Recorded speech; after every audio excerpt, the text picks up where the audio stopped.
संतोषी माता शुक्रवार व्रत कथा आपको सुनाते हैं। एक बुढ़िया थी, उसके 7 बेटे थे। 6 कमाने वाले थे, एक निकम्मा था। बुढ़िया माँ 6 बेटों की रसोई बनाती, भोजन कराती और कुछ छूटन बचती वह 7वें को दे देती थी। परंतु वह बड़ा भोला भाला था, मन में कुछ विचार नहीं करता था। एक दिन वह बहू से बोला, देखो मेरी माँ को मुझ पर कितना प्रेम है। वह बोली, क्यों नहीं, सबका झूठा बचा हुआ जो तुमको खिलाती है। वह बोला, ऐसा नहीं हो सकता है, मैं जब तक आंखों से न देख लूं मान नहीं सकता। बहू ने हंसकर कहा, देख लोगे तब तो मानोगे। कुछ दिन बाद त्योहार आया, घर में 7 प्रकार के भोजन और चूरमे के लड्डू बने। वह जांचने को सिर दुखने का बहाना कर पतला वस्त्र सिर पर ओढ़े रसोई घर में सो गया। वह कपड़े में से सब देखता रहा। 4 भाई भोजन करने आए। उसने देखा, माँ ने उनके लिए सुंदर आसन बिछा नाना प्रकार की रसोई परोसी और आग्रह करके उन्हें जिमाया। वह देखता रहा। 4 भोजन कर उठे तब माँ ने उनकी झूठी थालियों में से लड्डुओं के टुकड़े उठाकर एक लड्डू बनाया। जूठन साफ कर बुढ़िया माँ ने उसे पुकारा, बेटा 6 भाई भोजन कर गए, अब तू ही बाकी है, उठ तू कब खाएगा।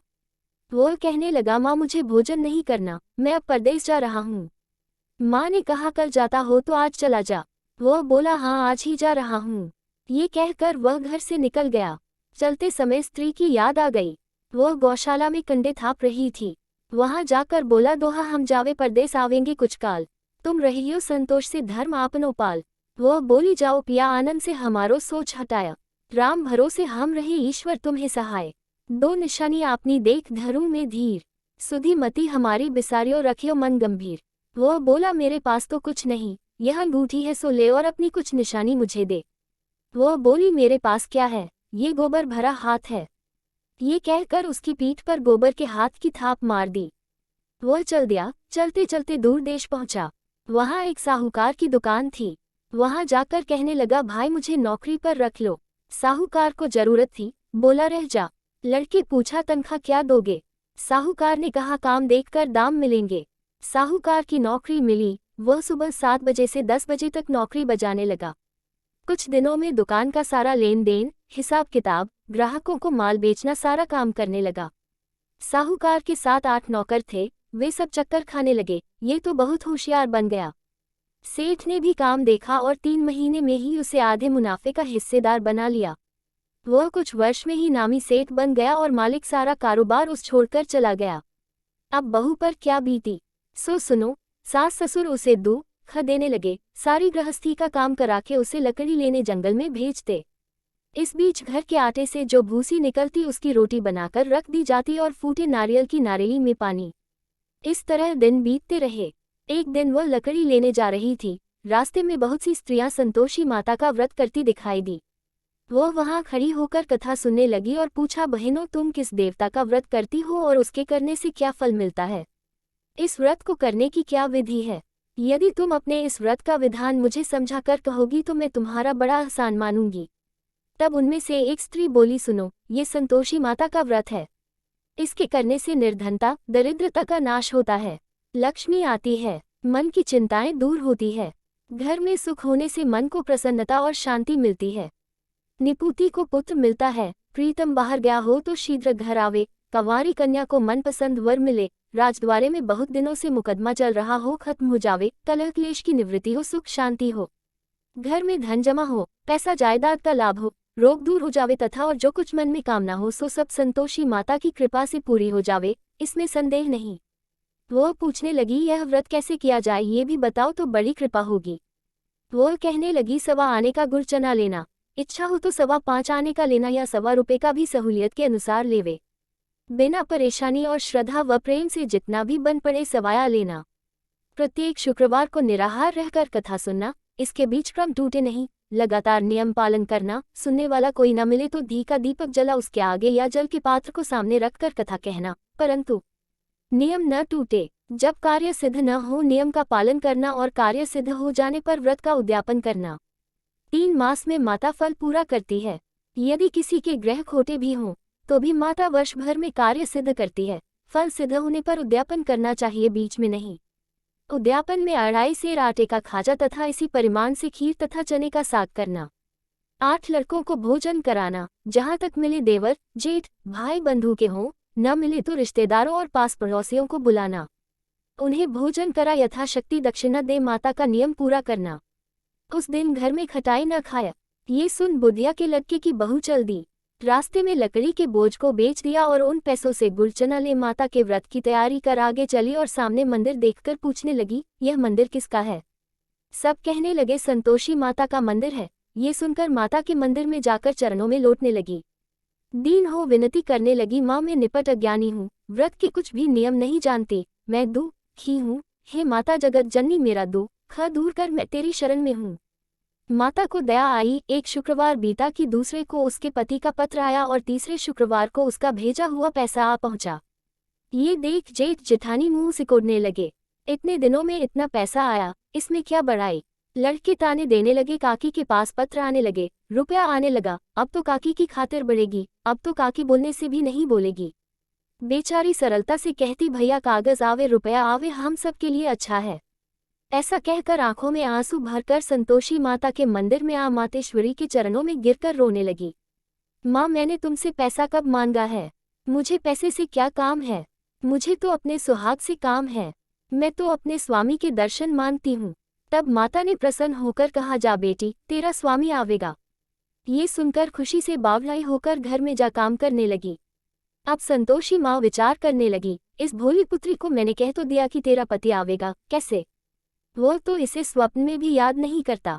उसे याद दिलाने को मुझे ही जाना पड़ेगा। इस तरह माताजी उस बुधिया के बेटे के पास जा स्वप्न में प्रकट हो कहने लगी, साहूकार के बेटे, सो रहा है या जागता है? वो कहने लगा, माता सोता भी नहीं जागता भी नहीं हूँ, कहो क्या आ गया है? माँ कहने लगी, तेरे घर बार कुछ है कि नहीं? वो बोला, मेरे पास सब कुछ है, माँ बाप है, बहू है, क्या कमी है?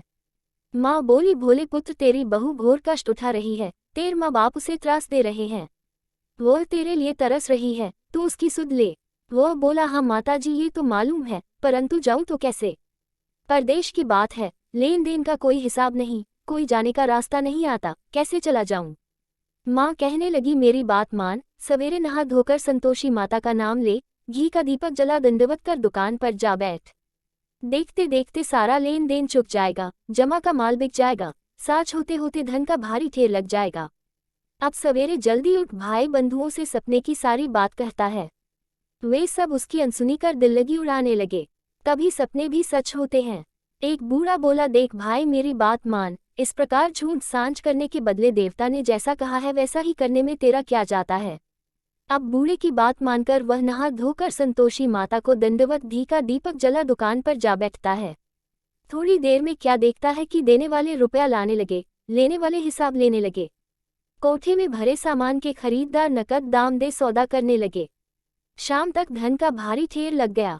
मन में माता का नाम ले चमत्कार देख प्रसन्न हो घर ले जाने के वास्ते गहना कपड़ा सामान खरीदने लगा। यहाँ काम से निपट तुरंत घर को रवाना हुआ। वह बेचारी जंगल में लकड़ी लेने जाती है। लौटते वक्त माताजी का मंदिर में विश्राम करती है। वह तो उसके प्रतिदिन रुकने का जो स्थान ठहरा। धूल उड़ती देख वह माता से पूछती है, हे माता, ये छूल कैसे उड़ रही है? माता कहती है, हे पुत्री, तेरा पति आ रहा है। अब तू ऐसा कर, लकड़ियों के 3 बोझ बना ले, एक नदी के किनारे रख और दूसरा मेरे मंदिर पर व तीसरा अपने सिर पर रख। तेरे पति को लकड़ियों का गट्ठर देख मोह पैदा होगा, वह यहाँ रुकेगा, नाश्ता पानी खाकर माँ से मिलने जाएगा। तब तू लकड़ियों का बोझ उठाकर जाना और चौक में गट्ठर डालकर जोर से आवाज लगाना, लो सासू जी, लकड़ियों का गट्ठर लो, भूसी की रोटी दो, नारियल के खेपड़े में पानी दो, आज मेहमान कौन आया है? बहुत अच्छा, माताजी से कहकर वह प्रसन्न मन से लकड़ियों के 3 गंडस को ले आई। एक नदी के किनारे पर और एक माताजी के मंदिर पर रखा।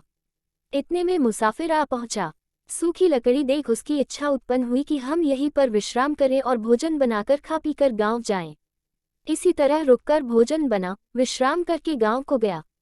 सबसे प्रेम से मिला। उसी समय सिर पर लकड़ी का गट्ठर लिए वह उतावली सी आती है।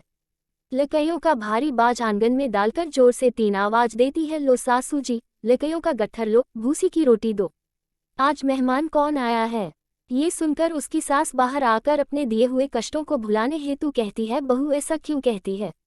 तेरा मालिक ही तो आया है, आ बैठ, मीठा भात खा, भोजन कर, कपड़े गहने पहन। उसकी आवाज सुन उसका पति बाहर आता है। अंगूठी देख व्याकुल हो जाता है। माँ से पूछता है, माँ ये कौन है? माँ कहती है, बेटा ये तेरी बहू है। आज 12 वर्ष हो गए, जब से तू गया है तब से सारे गांव में जानवर की तरह भटकती फिरती है।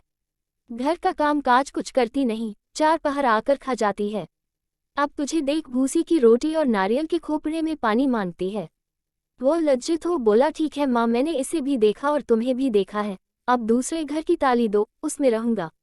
अब माँ बोली, ठीक है बेटा, जैसी तेरी मर्जी हो सो कर। ये कह ताली का गुच्छा पटक दिया। उसने ताली लेकर दूसरे मकान की तीसरी मंजिल का कमरा खोल सारा सामान जमाया। एक दिन में राजा के महल जैसा ठाट बाट बन गया। अब क्या था, बहू सुख भोगने लगी। इतने में शुक्रवार आया। उसने अपने पति से कहा, मुझे संतोषी माता के व्रत का उद्यापन करना है। उसका पति बोला, अच्छा, खुशी से कर लो। वो उद्यापन की तैयारी करने लगी। जेठानी के लड़कों को भोजन के लिए कहने गई।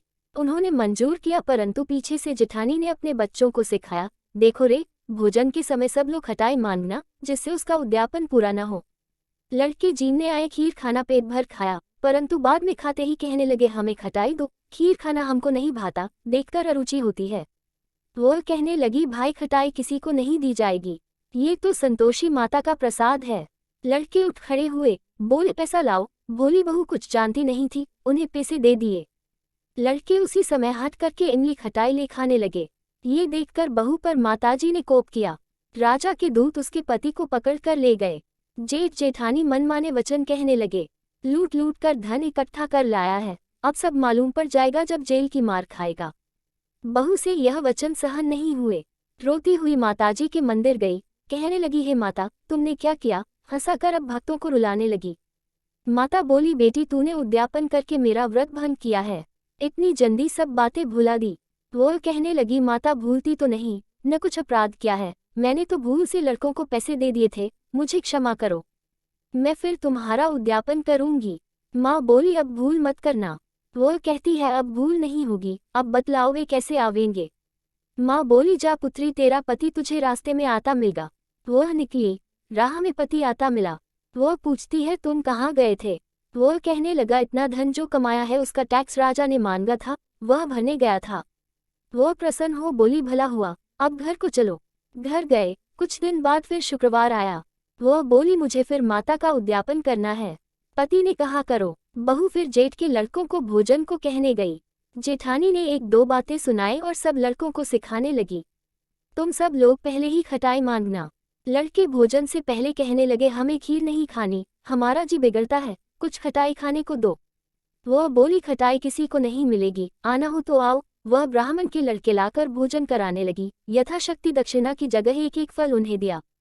संतोषी माता प्रसन्न हुई। माता की कृपा होते ही 9वें मास में उसके चंद्रमा के समान सुंदर पुत्र प्राप्त हुआ।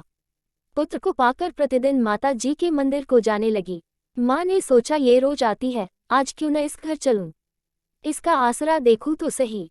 यह विचार कर माता ने भयानक रूप बनाया। गुड़ चने से सना मुख, ऊपर सून के समान होठ, उस पर मक्खियां भिन भिन कर रही थी। देहली पर पैर रखते ही उसकी सास चिल्लाई, देखो रे, कोई चुड़ैल डाकिन चली आ रही है, लड़कों इसे भगाओ, नहीं तो किसी को खा जाएगी। लड़के भगाने लगे, चिल्लाकर खिड़की बंद करने लगे। बहू रोशनदान में से देख रही थी, प्रसन्नता से पगली बन चिल्लाने लगी, आज मेरी माताजी मेरे घर आई है, वो बच्चे को दूध पीने से हटाती है। इतने में सास का क्रोध फट पड़ा।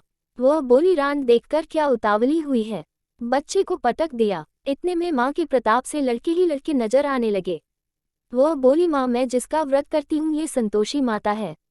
इतना कहकर झट से सारे किवाड़ खोल दिए। सबने माता जी के चरण पकड़ लिए और विनती कर कहने लगे, हे माता, हम मूर्ख हैं, अज्ञानी हैं, तुम्हारे व्रत की विधि हम नहीं जानते, व्रत भंग कर हमने बड़ा अपराध किया है, जगमाता आप हमारा अपराध क्षमा करो। इस प्रकार माता प्रसन्न हुई। बहू को प्रसन्न हो जैसा फल दिया वैसा माता सबको दे, जो पड़े उसका मनोरथ पूर्ण हो। बोलो संतोषी की माता की जय। आरती। जय संतोषी माता मैया, जय संतोषी माता, अपने सेवक जन को सुख संपत्ति दाता। सुंदर चीर सुनहरी माँ, धारण कीन हो हीरा पन्ना दमके, तन श्रृंगार लीन हो। गेरू लाल घटा छवि, बदन कमल सोहे, मंद हस्त करुणामयी, त्रिभुवन मन मोहे। स्वर्ण सिंहासन बैठी, चवर धुरे प्यारे धुप, दीप मधुमेवा भोग धरे न्यारे। गुड़ अरु चना परम प्रिय, तामे संतोष कियो, संतोषी कहलाए, भक्तन वैभव दियो। शुक्रवार प्रिय मानत, आज दिवस सोही, भाकित मंडली छाए, तथा सुनत मोही। आपको ये कथा अच्छी लगी तो वीडियो को लाइक और चैनल को सब्सक्राइब जरूर करें।